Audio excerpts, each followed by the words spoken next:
ಕಳೆದ 3 ದಿನಗಳ ಹಿಂದೆ ಚನ್ನಗಿರಿ ಪಟ್ಟಣದಲ್ಲಿ ನಡೆದಂಥ ಗಲಭೆ ಪ್ರಕರಣಕ್ಕೆ ಸಂಬಂಧಿಸಿದಂತೆ ರಾಜ್ಯ ಸರ್ಕಾರದ ಗೃಹ ಸಚಿವರಾದ ಜಿ ಪರಮೇಶ್ವರ್ ಅವರು ಚನ್ನಗಿರಿ ಪೊಲೀಸ್ ಠಾಣೆಗೆ ಇಂದು ಭೇಟಿ ನೀಡಿದ್ದು ಕೂಲಂಕಷವಾಗಿ ಪರಿಶೀಲನೆ ನಡೆಸಿದರು. ನಂತರ ಅವರು ಮಾಧ್ಯಮದೊಂದಿಗೆ ಮಾತನಾಡಿ ಈ ಘಟನೆಗೆ ಸಂಬಂಧಿಸಿದ ವಿಷಯಗಳಿಗೆ ಸಂಬಂಧಿಸಿದಂತೆ ಮಾತನಾಡಿದರು. ಆದ್ಯ ನ್ಯೂಸ್ನೊಂದಿಗೆ ಸತೀಶ್ ಪವಾರ್, ಚನ್ನಗಿರಿಯಿಂದ.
चलो आगे चलो।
ಸಿಸ್ಟಮ್ ಆಯ್ತು ಅಷ್ಟ ಓಪನ್ ಮಾಡು.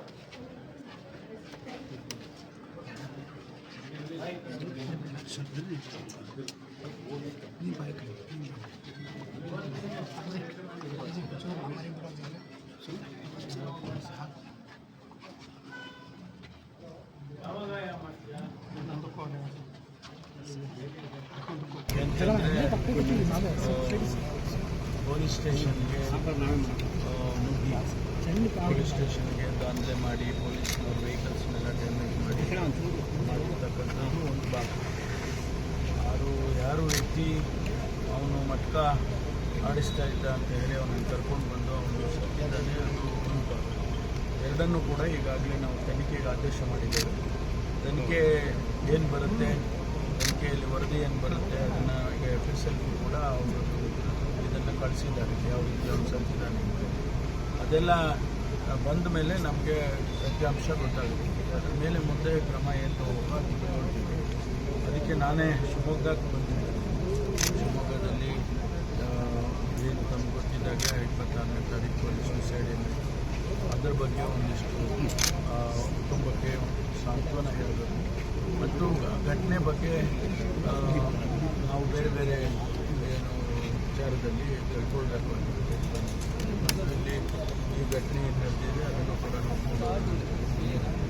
ನಾವು ಪೊಲೀಸ್ ಠಾಣೆ ಮೇಲೆ ಕಲ್ಲು ಹೋರಾಟ ನಡೆಸ್ತಾರೆ. ತನಿಖೆ ಆಗೋದಿಲ್ಲ ಅಧಿಕಾರಿಗಳನ್ನ ಯಾಕೆ ಸರ್ ಅಮಾನತು ಮಾಡ್ತಾರೆ? ಅದು ಯಾವಾಗಲೂ ಹಾಗೆ ನಾವು ಮೇಲ್ನೋಟಕ್ಕೆ ಏನು ಗೊತ್ತಾಗ್ತದೆ ಅದನ್ನು ಇಮಿಡಿಯೇಟಾಗಿ ಕ್ರಮ ಮಾಡ್ತೀವಿ. ಆಮೇಲೆ ಅವರಿಲ್ಲ ಅದರಲ್ಲಿ ಅವ್ರದ್ದೇನು ತಪ್ಪಿಲ್ಲ ಅಂದಾಗ ರೀಇನ್ಸ್ಟೇಟ್ ಮಾಡ್ತೀವಿ. ಇದು part of the administrative process. Sir ಈಗ ರಿಪೋರ್ಟ್ ಹೃದಯ ಸಂಬಂಧಿ ಕಾಯಿಲೆ ಅನ್ಕೊಂಡು ರಿವೀಲ್ ಆಗಿದೆ. ನಾನು ಹೇಳೋದಲ್ಲಪ್ಪ, ಬರಬೇಕಲ್ಲ. ನಾನು ಹೆಂಗೆ ಹೇಳಿದ್ದೆ ಅಂದರೆ ಅದನ್ನು ಪ್ರಕಟಣೆ ಮಾಡ್ತೀನಿ. ಸರ್ ಪೊಲೀಸರ ಮೇಲೆ ಈ ಠಾಣೆ ಮೇಲೆ ಕಲ್ತಿರೋದು ಮೇನ್ ರೀಸನ್ ಏನು? ಗೊತ್ತಿಲ್ವಲ್ಲ, ನೀವು ದುಡ್ದವ್ರನ್ನ ಕೇಳ್ಬೇಕು, ನಾನು ಕೇಳಿಲ್ಲ. ಅವ್ರ ಕುಟುಂಬದವರಲ್ಲ, ಈಗ ಆಲ್ರೆಡಿ ಇನ್ವೆಸ್ಟಿಗೇಷನ್ ಎಲ್ಲ 8 ದಿನ ಆಯ್ತು. 8 ದಿನನೂ ಆಗುತ್ತೆ, 10 ದಿನನೂ ಆಗುತ್ತೆ, 15 ದಿನನೂ ಆಗುತ್ತೆ. ಅದಕ್ಕೇನು ಸಮಯ ನಿಗದಿ ಮಾಡೋಕ್ಕಾಗೋದಿಲ್ಲ. ಕಲ್ತೂರಾಟ ಯಾರು ಮಾಡಿದ್ದಾರೆ ಅದನ್ನು CCTVನಲ್ಲಿ ಅವರು ನೋಡ್ಕೊಂಡಿದ್ದಾರೆ. CCTVನಲ್ಲಿ ಯಾರು ತಪ್ಪಿತಸ್ಥರು ಅಂತ ಕಾಣಿಸ್ತದೆ, ಅದರಲ್ಲಿ ಕಾಣ್ತಾರೆ. ಕಲ್ತೂರವರು ಅಥವಾ ಗಲಾಟೆ ಮಾಡೋರು, ಜೀಪನ್ನು ಟಾಪಲ್ ಮಾಡೋರು, ಅವರೆಲ್ಲ ಆ CCTVನಲ್ಲಿ ಏನು ಕಾಣಿಸ್ತಾರೆ ಅವ್ರನ್ನ ಕರ್ಕೊಂಡು ಬಂದು ಅವರಿಗೇನು ಶಿಕ್ಷೆ ಮಾಡಬೇಕು ಅದು ಮಾಡ್ತಾರೆ. ಪೊಲೀಸ್ ಠಾಣೆ ಭಾರಿ ಪುರಾತನವಾದ ಪೊಲೀಸ್ ಠಾಣೆ ಸರ್, ಆದರೆ ಸಿಬ್ಬಂದಿಗಳ ಸಂಖ್ಯೆ ತುಂಬಾ ಕಡಿಮೆ ಇದೆ. ಹೌದು, ಇಡೀ ರಾಜ್ಯದಲ್ಲಿ ಕಡಿಮೆ ಇದೆ. ಇಡೀ ರಾಜ್ಯದಲ್ಲಿ 4 ವರ್ಷದಿಂದ ರಿಕ್ರೂಟ್ಮೆಂಟ್ ಆಗಿಲ್ಲ, ಅದಕ್ಕೋಸ್ಕರ ಕಡಿಮೆ ಆಗಿದೆ. ಅದನ್ನು ಈಗ ರಿಕ್ರೂಟ್ಮೆಂಟ್ ಪ್ರಾಸೆಸ್ ಪ್ರಾರಂಭ ಮಾಡಿದ್ದೇವೆ. ನಾವು ಈಗಾಗಲೇ ಒಂದಷ್ಟು ರಿಕ್ರೂಟ್ಮೆಂಟ್ ಮಾಡಿದ್ದೇವೆ. ಅದನ್ನು ಟ್ರೈನಿಂಗ್ ಮುಗಿಸಿದ ತಕ್ಷಣ ಅವ್ರನ್ನೆಲ್ಲ ಸಂಬಂಧಪಟ್ಟ ಪೊಲೀಸ್ ಸ್ಟೇಷನ್ಗಳಿಗೆ ಕೊಡ್ತೀವಿ. ನಲ್ಲೂರು ಒಂದು ಪೊಲೀಸ್ ಸ್ಟೇಷನ್ ಮಾಡಬೇಕು ಅಂತ ಪ್ರಸ್ತಾವನೆ ನಿಮಗೆ ಬಂದಿದೆ. ಪ್ರಸ್ತಾವನೆಯನ್ನು ಕಳಿಸೋದಕ್ಕೆ SP ಅವರಿಗೆ ಸೂಚನೆ ಕೊಟ್ಟಿದ್ದೇನೆ. ನಾವಿಬ್ಬರು ಡಿಸ್ಟ್ರಿಕ್ಟ್ ಮಿನಿಸ್ಟ್ರು ನಾನು ಇಬ್ಬರು ಹೇಳಿದ್ದೇವೆ. ಬಂದ ಮೇಲೆ ಅದನ್ನು ಪರಿಶೀಲನೆ ಮಾಡಿ ಕ್ರಮ ತಗೊಳ್ತೀವಿ. ಪ್ರಜ್ವಲ್ ರೇವಣ್ಣ ಏನು ಫ್ಲೈಟ್ ಐತಿಯಾರ ಅನ್ಕೊಂಡು ಮಾಹಿತಿ ಗೊತ್ತಿಲ್ಲ ನನಗೆ. CM ಸಭೆ ಮಾಡ್ತೀರಾ? ಹೊಡಿತಾ ಬಿದ್ದಿದ್ದೀರಾ? ಇಷ್ಟು KG ಇದು ಏನೋ ಬ್ಯಾಗು, ಇಷ್ಟು ಅಗಲ ಬ್ಯಾಗು, ದೊಡ್ಡ ಬ್ಯಾಗು, ಸಣ್ಣ ಬ್ಯಾಗು ಎಲ್ಲ ನೀವೇ ಹೇಳ್ತಾ ಇದ್ದೀರಾ. CM ಸಭೆ ಮಾಡ್ತೀರಂದ್ರೆ ಸರ್? ಹೌದು, ಅದು ನಾನು ಇಲ್ಲಿ ಬಂದೆ, ಅದಕ್ಕೋಸ್ಕರ ಅವರು ಹೇಳಿದರು ಸಭೆ ಮಾಡಬೇಕು, ನೀವು ಶಿವಮೊಗ್ಗದಲ್ಲಿದ್ದ ನೀವೇ ಮಾಡಿ ಪರವಾಗಿಲ್ಲ ಅಂತ ಹೇಳಿದ್ರು. ಮಾಡ್ತಾ ಇದ್ದೀವಿ. ಕೃತ್ಯಕ್ಕೆ ಸಂಬಂಧಪಟ್ಟ ಎಷ್ಟು ಜನಕ್ಕೆ ಅರೆಸ್ಟ್ ಮಾಡಿದ್ದಾರೆ ಸರ್? ಇದು ಯಾವುದಕ್ಕೆ? ಈ ಪ್ರಕರಣದಲ್ಲಿ ಸರ್? ಈ ಪ್ರಕರಣದಲ್ಲಿ ಸುಮಾರು 30 ಜನಕ್ಕೆ ಮಾಡಿದ್ದಾರೆ. 36 ಸರ್ ಭ್ರೂಣ ಹತ್ಯೆ ಸಂಬಂಧಪಟ್ಟಾಗ ಮಂಡ್ಯ ಮತ್ತು ಬಾಗಲಕೋಟೆ ತುಂಬ ಕೇಸಸ್ ಆಗ್ತಿದ್ದಾವೆ. ಸಂಬಂಧಪಟ್ಟಾಗೆ ಯಾರ್ಯಾರ ಮೇಲೆ ಯಾರು ಅದರಲ್ಲಿ ಭಾಗಿಗಳಾಗಿದ್ದಾರೆ ಅದನ್ನೆಲ್ಲ ತನಿಖೆ ಮಾಡಿ ಅವ್ರನ್ನ ಅರೆಸ್ಟ್ ಮಾಡಿ ಅವ್ರಿಗೇನು ಕಾನೂನು ಪ್ರಕಾರ ಕ್ರಮ ತಗೋಬೇಕು ಅದನ್ನೆಲ್ಲ ತಗೊಳ್ತಾ ಇದ್ದಾರೆ. ಡಾಕ್ಟರ್ಸ್ಗಳ ಬಗ್ಗೆ ಅಥವಾ ಫೇಕ್ ಡಾಕ್ಟರ್ಸ್ಗಳು ಯಾರು ಇದ್ದಾರೆ ಅವ್ರ ಬಗ್ಗೆ, ಆಮೇಲೆ ಎಕ್ವಿಪ್ಮೆಂಟ್ಗಳನ್ನ ಇಟ್ಕೊಂಡಿರೋರ ಬಗ್ಗೆ ಅದೆಲ್ಲ ಕ್ರಮ ತಗೊಳ್ತಾ ಇದ್ದಾರೆ.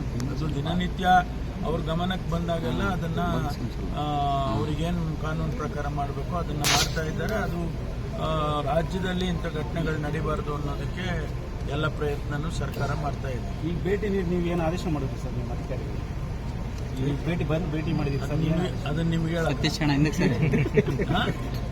ಅಲ್ಲ ರೀ, ನಾವು ಮೌಖಿಕವಾಗಿ ಕಾನ್ಫಿಡೆನ್ಷಿಯಲ್ ಆಗಿ ಪೊಲೀಸ್ ಭಾಷೆ, ಪೊಲೀಸು ಪ್ರೊಸೀಜರು ಅದರ ಬಗ್ಗೆ ಮಾತಾಡಿದ್ದೀನಿ. ಅದನ್ನು ನಿಮಗೆ ಮಾಧ್ಯಮಕ್ಕೆ ಹೇಳೋಕ್ಕಾಗುತ್ತೆ. Sir law and order situation ಬಗ್ಗೆ BJP ಅವರು ಪ್ರತಿಭಟನೆ ಮಾಡ್ತಾರೆ. ನಾಳೆ ಹೇಳಿದ್ದೇವೆ, ಶಿವಮೊಗ್ಗದಲ್ಲಿ ಉತ್ತರ ಕೊಟ್ಟಿದ್ದೀವಿ. ನಾಳೆ ಪ್ರತಿಭಟನೆ